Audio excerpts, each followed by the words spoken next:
നമ്മളിന്ന് ഉണ്ടാക്കാൻ പോകുന്നത് ഒരു ജാതിക്ക അച്ചാറാണ്. നമുക്ക് നാട്ടിൽ നിന്ന് എടുത്തുകൊണ്ട് വന്നതാണ്. ഇതിനുടെ ഓട് വെച്ചാണ് തൊണ്ട് വെച്ചാണ് നമ്മൾ ചെയ്യാൻ പോകുന്നത് അച്ചാറ്. അപ്പം ഇതിനുടെ അകത്തെ നമുക്ക് കുരു തനിയാക്കി നമുക്ക് കുഞ്ഞിന് വയറുന്നോവിനൊക്കെ അരച്ച് കൊടുക്കാം. നല്ലതാണ്, പാലിൽ അരച്ച് കൊടുക്കാം. ജാതി പത്തിരി നമുക്ക് വെള്ളം അനത്തി കുടിക്കാം. പിന്നെ ബിരിയാണിയൊക്കെ ഉണ്ടാക്കുമ്പോൾ ഇടാം. എല്ലാത്തിനും നല്ലതാണ്, എല്ലാവർക്കും അറിയാവുന്ന കാര്യമാണല്ലോ. പിന്നെ നമുക്ക് പെട്ടെന്ന് ജാതിക്ക അച്ചാറുമായിട്ട് വരാമേ. ഇത് തോടിലെ നിന്നെല്ലാം നമ്മൾ നീക്കിയെടുത്തിട്ടുണ്ട്. കുരുവ്, ജാതിപത്രി എല്ലാം വേറെ വേറെ ആക്കിയിട്ടുണ്ട്. എന്നിട്ട് നമ്മൾ പൊടിയായിട്ട് മാങ്ങ അരിയുന്നത് പോലെ അരിയണേ. അരിഞ്ഞ് ഒരു 2 സ്പൂൺ ഉപ്പ്, ഒരു 3 സ്പൂൺ വിനാഗിരി ഒഴിച്ച് നമുക്ക് നന്നായിട്ട് മിക്സ് ചെയ്യണം. മിക്സ് ചെയ്ത് നമുക്ക് നൈറ്റ് മിക്സ് ചെയ്ത് വെച്ചാൽ നാളെ രാവിലെ നമുക്ക് അച്ചാറിടാം. ഇല്ല, രാവിലെ മിക്സ് ചെയ്ത് വൈകിട്ട് അച്ചാറിടാം. നന്നായിട്ട് മിക്സ് ചെയ്യണേ.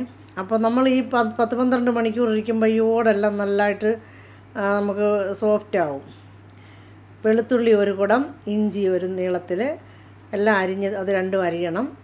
4 സ്പൂൺ കാശ്മീരി മുളക് പൊടി, 1 ടീസ്പൂൺ മഞ്ഞൾപ്പൊടി, 1 ടീസ്പൂൺ കായത്തിൻ്റെ പൊടി, 1 ടീസ്പൂൺ ഉലുവാപ്പൊടി, കറിവേപ്പില, നമുക്ക് അച്ചാറെണ്ണേ.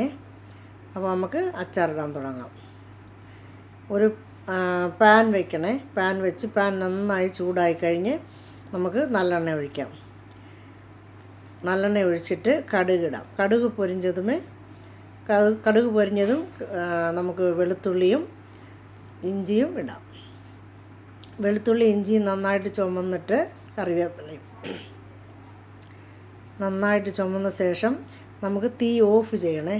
തീ സ്ലോയിൽ വെക്കണം. പക്ഷേങ്കിൽ നമുക്ക് കരിഞ്ഞു പോകുമെന്നുള്ള ഒരിതുകൊണ്ട് നമുക്ക് തീ അങ്ങ് ഓഫ് ചെയ്യാം. 1 മിനിറ്റ് ഓഫ് ചെയ്തിട്ട് ഈ മുളക് പൊടിയും മഞ്ഞൾപ്പൊടിയും ഉലുവാപ്പൊടി,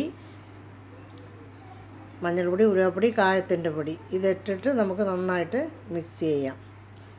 മിക്സ് ചെയ്തിട്ട് തീ ഓൺ ചെയ്യണേ. തീ ഓൺ ചെയ്തിട്ട് ജാതിക്ക ഇടാം. ജാതിക്ക നന്നായിട്ട് ഒരു 2 മിനിറ്റ് ഇളക്കണേ. ഇതിപ്പോൾ ഒരു കട്ടിയായിട്ട് തോലൊന്നുമില്ല, നല്ല സോഫ്റ്റായിട്ടായിരിക്കുന്നത്. ഈ സമയത്ത് ഉപ്പ് വേണമെങ്കിൽ നമുക്ക് ശകലം ഇടാം. ഉപ്പ് നോക്കിയിട്ട് ഉപ്പിടാം.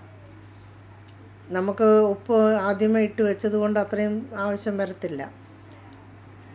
നന്നായിട്ടൊരു 2 മിനിറ്റ് ഇളക്കിയതിന് ശേഷം തീ ഓൺ ചെയ്തിട്ടാണ് ഇളക്കേണ്ടത്.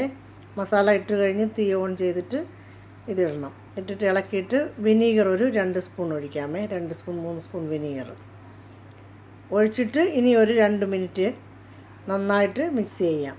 മിക്സ് ചെയ്തിട്ട് നന്നായി 2 മിനിറ്റ് മിക്സ് ചെയ്തിട്ട് തീ ഓഫ് ചെയ്യാം. അപ്പോൾ നമ്മുടെ സൂപ്പറായ ജാതിക്ക അച്ചാർ റെഡി ആയിട്ടുണ്ട്. ഇത് നമ്മളൊരു കുപ്പിയിലിട്ട് വെച്ച് നമ്മൾ എത്ര നാൾ വേണമെങ്കിലും ഇത് ഉപയോഗിക്കാം. ടേസ്റ്റിയും ഹെൽത്തിയുമായ ജാതിക്ക അച്ചാർ ഇവിടെ റെഡി ആയിട്ടുണ്ട്. അപ്പോൾ നിങ്ങൾ ജാതിക്ക വീട്ടിലുള്ളവരെല്ലാം ട്രൈ ചെയ്ത് നോക്കുക. Thank you.